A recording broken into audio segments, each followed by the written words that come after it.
Pemirsa, di tengah masih diberlakukannya larangan untuk mudik, Menteri Perhubungan Budi Karya Sumadi memutuskan untuk membuka lagi akses layanan seluruh moda transportasi umum mulai hari ini Kamis 7 Mei 2020. Lalu apakah ini artinya masyarakat sudah bebas melakukan perjalanan keluar kota lagi? Lalu bagaimana dengan pengawasan dan juga upaya pencegahan penyebaran COVID-19?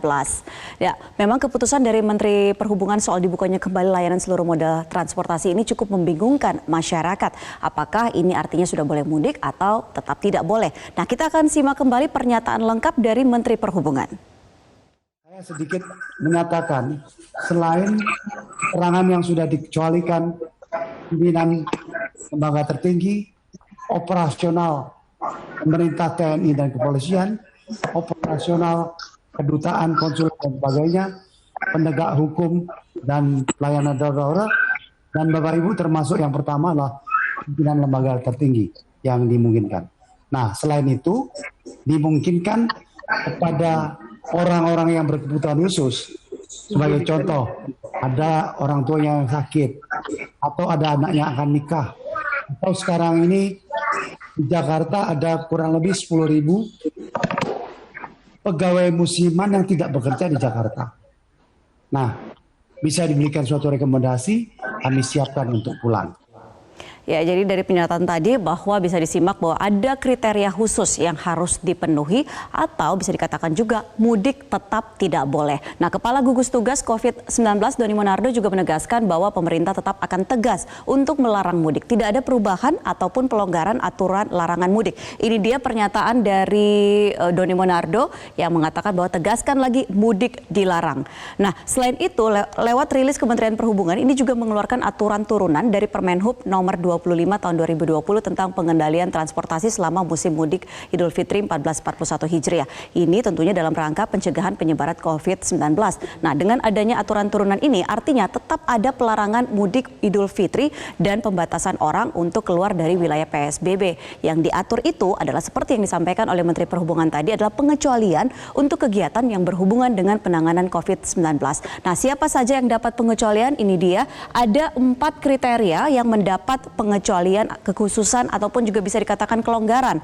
Nah, dari surat edaran ini dia yang diizinkan ada bekerja pada pelayanan bidang pertahanan, kemudian keamanan, kebutuhan dasar, pendukung layanan dasar, fungsi ekonomi, dan tentunya juga kalau terkait dengan percepatan penanganan COVID-19.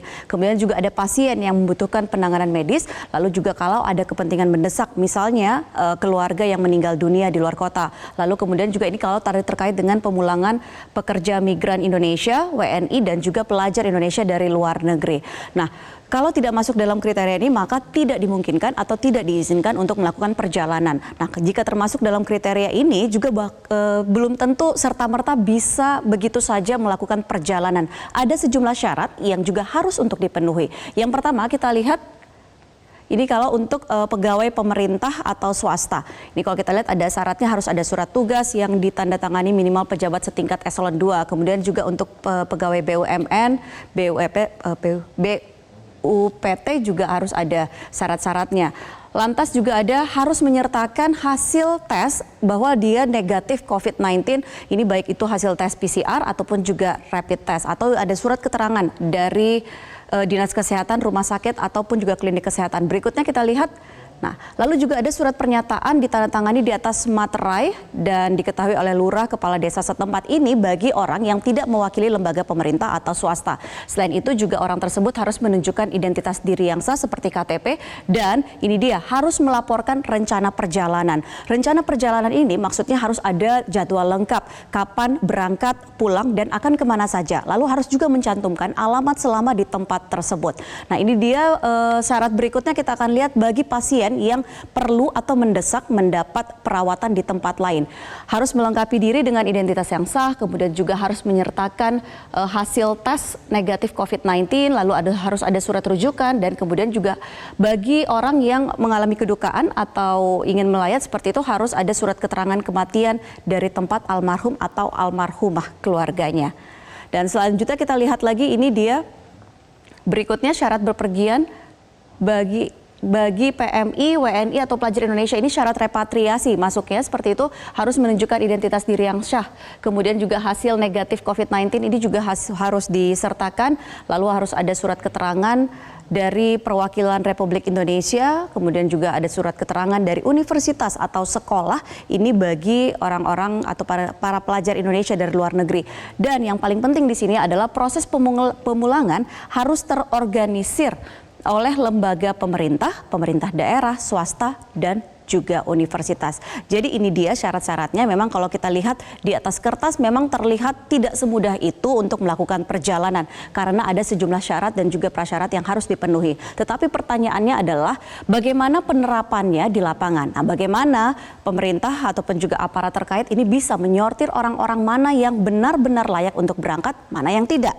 Belum lagi bagaimana untuk memastikan bahwa di atas pesawat, di dalam kereta, bus ataupun kapal, protokol kesehatan benar-benar diterapkan. Nah, ini dia pemirsa yang belum jelas detail teknisnya seperti apa. Nah, sekedar mengingatkan lagi, ada peraturan Menteri Perhubungan nomor 25 tahun 2020 yang efektif sejak tanggal 24 April lalu yang isinya ini adalah mengatur transportasi darat, laut, udara dan juga perkereta apian untuk tidak mudik di tengah pandemi COVID-19. Larangan ini pun berlaku bagi kendaraan yang keluar masuk di wilayah-wilayah yang telah menerapkan PSBB. Ini kalau kita lihat bahwa masa berlakunya sebenarnya masih panjang.